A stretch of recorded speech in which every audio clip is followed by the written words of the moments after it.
and welcome. I am Thomas Porteous and you're watching The World Report. Let's take a look at some of the top headlines.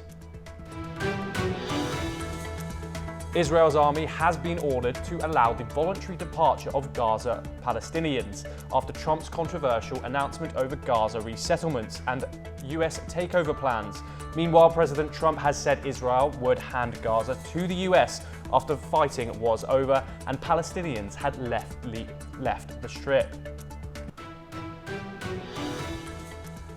Russia says it is battling with a new Ukrainian offensive in the Kursk as Kyiv offers a humanitarian corridor for civilians. Meanwhile, President Zelensky's forces have been bolstered by the arrival of French and Dutch fighter jets. US President Donald Trump has signed an executive order authorizing sanctions against the ICC investigators. Those within the organization who are investigating US citizens or US allies, such as Israel, will face economic and travel sanctions. A US judge has temporarily halted President Trump's plan to offer a buyout to around 60,000 federal workers. The White House says around 40,000 have accepted the offer to resign as the Trump administration whirled to slash the size of the federal government.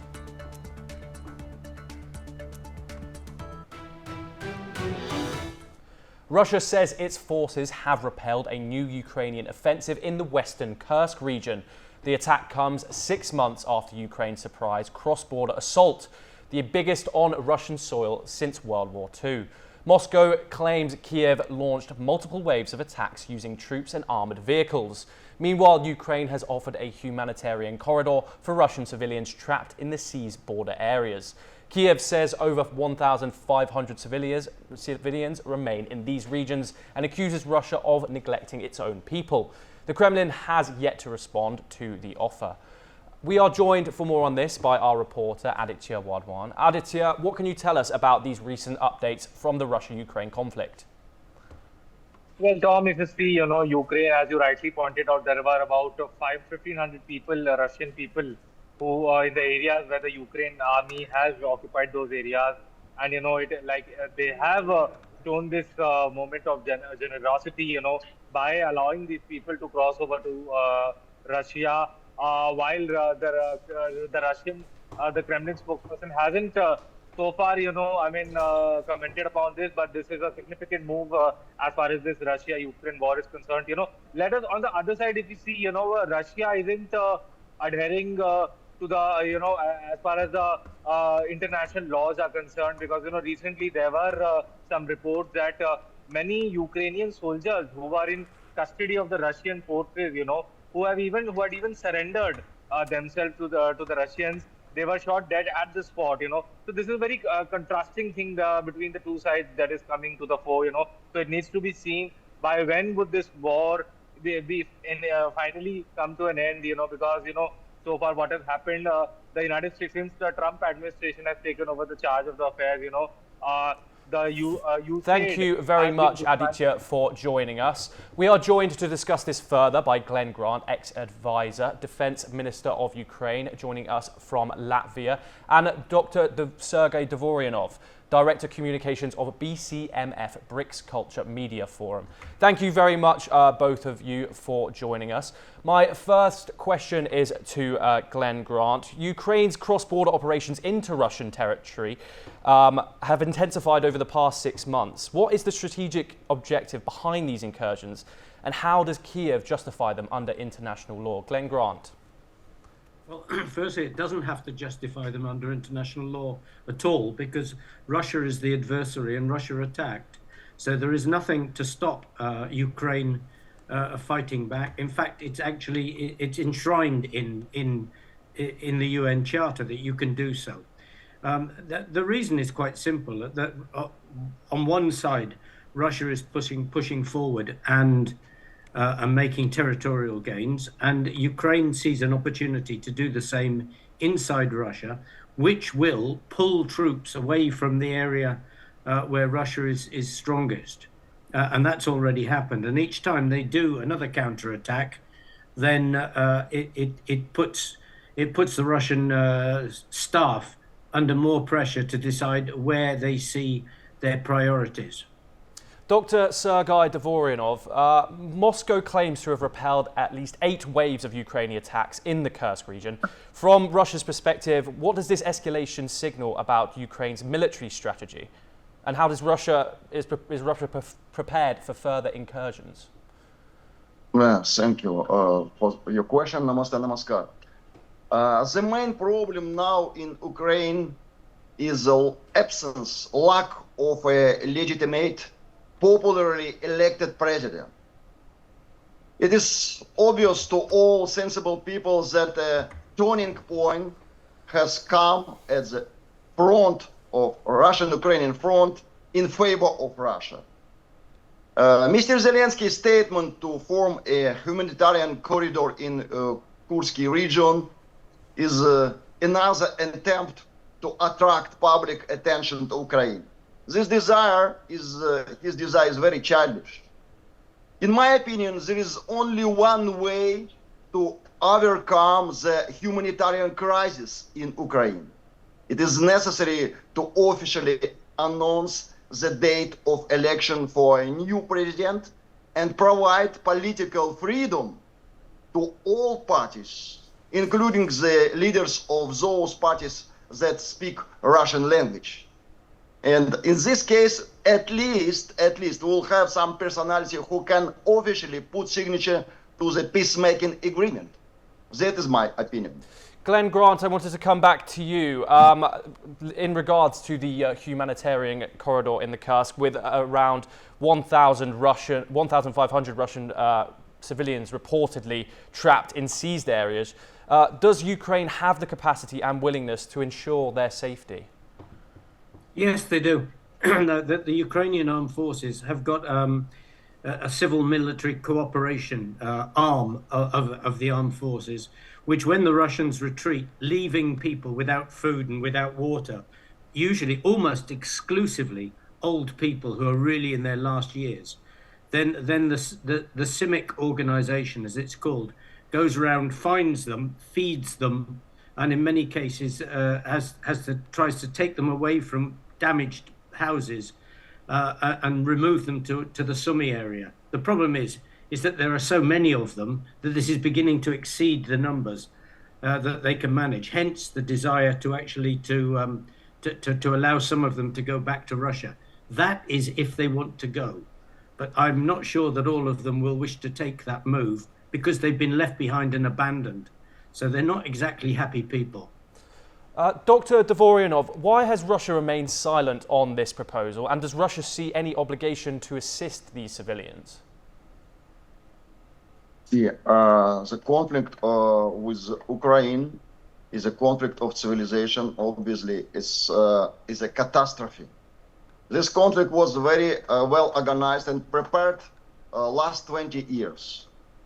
And brainwash which was done with Ukrainian population finally take all of us when we have right now war between not only two neighbor nations, but between brother nations. Of course, our national leader Vladimir Putin, he is take care about the civilians. That's why all our activity in front, we do all our steps very carefully. We always take care about all civilians, not only in the Russian side, also in Ukrainian side. It always confirmed that Russia take care about all population in Ukraine, both, because it's our brother nation. Again and again, I want to say this, and definitely we should make something with a new elected president, and that is only one way to finish this humanitarian crisis in Ukraine. Glenn Grant, I wanted to talk about these arrival of the French and Dutch fighter jets. How is this going to help Ukraine, and how will they be used moving forward? Well, of course, how they're going to be used is very much up to the up to the General Staff and the Commander of the Air Force. There are a lot of things that they could use them for, one of which is air-to-ground attack on the front line where Ukrainian forces are pushing forward heavily. The other one is to try and actually reduce the amount of attacks onto civilian forces. And I'm sorry, but the previous speaker is living in a fool's world if he thinks that Russia is taking care of the Ukrainians. The only way that Russia takes care of Ukrainian civilians is to kill them. So one of the things that they will use this aircraft for is to try and stop the bombing and stop the missiles coming across, which is causing such devastation in civilian areas, hospitals and schools. Dr. Dvorianov, we are running out of time, so I just want to let you very, very quickly respond to that. Okay. Sorry, continue. Yes, what I want to say right for the new generation of new political leaders who can take responsibility for the future of their nation. Look, for example, right now I'm in Jagannath Puri. It's a very ancient city in the India, Bharatavarsha. That is the city of Lord Jagannath, who is himself Lord of all universe. And I try my level best to pray for peace and dedicate myself to the opportunity to make some real proper peacemaking agreement between Ukraine and Russia. But it should be on the conditions which are not against humanity. That is most important right now. And I'm looking forward that new leader of Ukraine will appear very soon on political stage. And then we can start officially negotiate with peace. Because it should be not somebody from the show Thank business. you very much, not Dr. Dvorianov and Glenn Grant, for joining us on that discussion. We will now move to some news updates about the Middle East. Just as the Palestinians began to settle in their homeland, Israel issued orders for its army to enable voluntary departure for Gaza residents. Israel Defence Minister Israel Katz said Gazans should have the freedom of movement and migration, and countries critical of Israel's war with Hamas were obligated to take them in. This is in line with US President Donald Trump's proposal for the US to take over the territory and resettle its 2.1 million Palestinians elsewhere.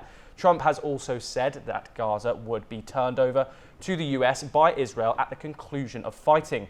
However, Hamas has accused Katz of trying to cover up for a state that has failed to achieve any of its objectives in the war on Gaza, and said Palestinians would refuse to leave. For this further discussion on this, we are joined by Rohan Gunaratne, international affairs expert, live from Singapore, and Yeshaya Rosenman, Israeli journalist located in Jerusalem. Yeshaya, I wanted to come into you for this first question. What are the potential humanitarian implications of Israel's defense minister ordering the army to prepare a plan for the voluntary departure of Gaza residents? At this point, I'm not really sure what Defense Minister Israel Katz has actually done beyond demand, make a public statement that the army should prepare a contingency plan. On the ground, nothing has changed. The Gazans are not free to leave because there is a border between Gaza and Egypt is not allowing them in. So even if Israel would tomorrow decree that every Gazan who wants to leave can leave, and I think it's safe to say that a majority of Gazans would want to leave voluntarily, they cannot cross over the border into Egypt. I would very much think that the Egyptian army would open fire on them and stop them and all that. So it's unclear to me how this will actually work in practice. At this point, all I see is a statement is a public statement from Israel Katz, who also issued some statements against the European governments, saying that we have seen them supporting the Palestinians. We would want the governments of Norway and Ireland and Spain to take in Palestinians. So at this point, I see PR.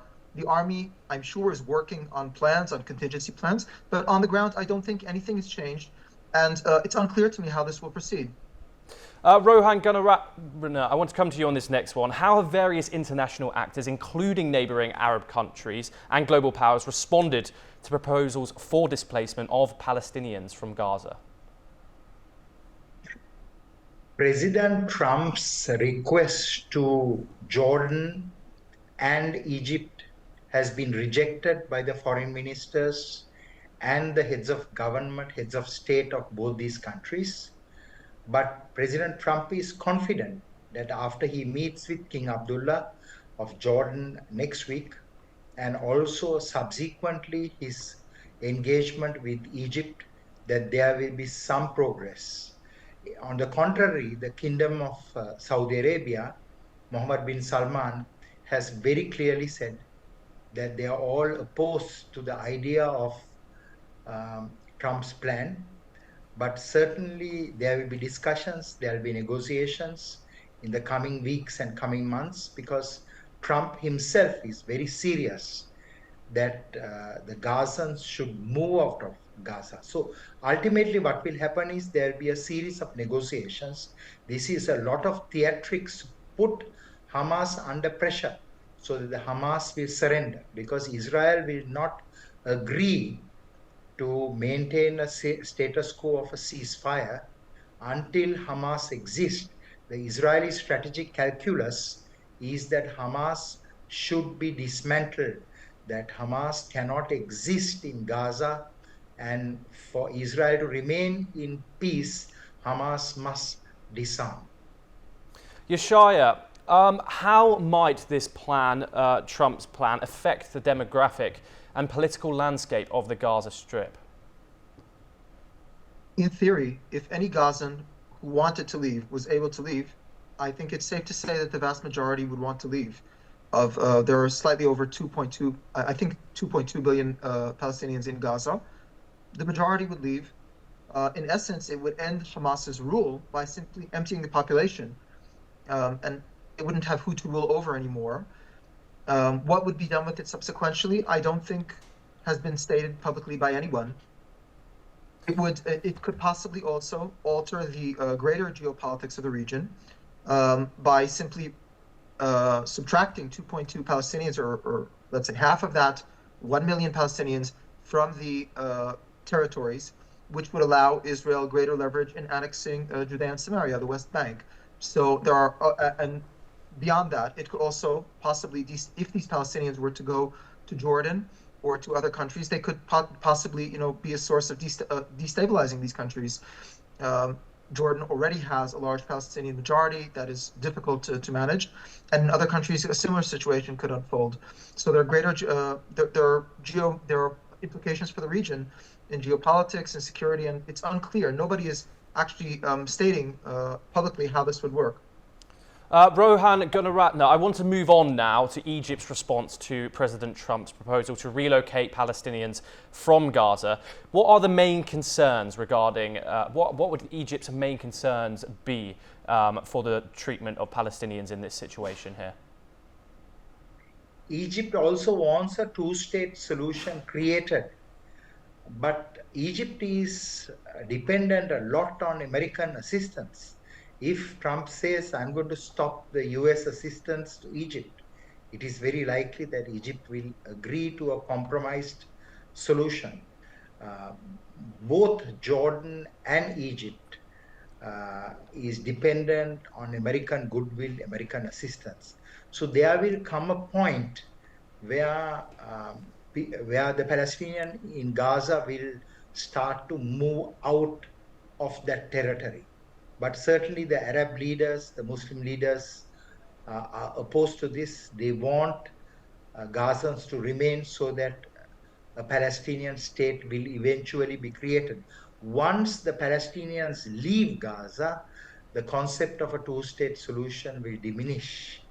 And also the right-wing groups in Israel, they want to create a greater Israel. And so there is a big dispute between the Arab world, the Muslim world, and Israel. And what is important today is for there to be a discussion, dialogue, and eventually a settlement to restore peace and stability in the Middle East. Rohan Gunaratne and Yeshaya Rosamond, thank you very much for joining us on this story. We will now move to some more news updates from across the world. The largest US government workers union and a foreign service association have sued the Trump administration. They accuse it of illegally dismantling US aid, creating a global humanitarian crisis. The lawsuit challenges Trump's freeze on foreign aid and abrupt staff layoffs. Let us take a look at the report. The largest US government workers union and an association of foreign service workers sued the Trump administration on Thursday. This move is in an effort to reverse its aggressive dismantling of the US Agency for International Development.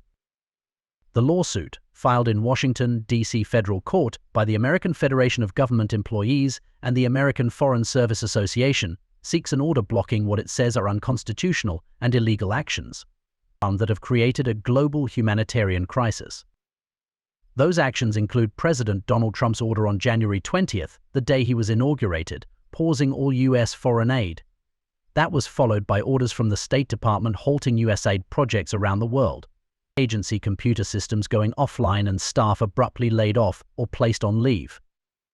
The lawsuit names Trump and the State and Treasury departments as defendants. The White House and the departments did not immediately respond to requests for comment. Bureau Report NewsX. And that is all we have time for. We will continue to bring you more international news updates.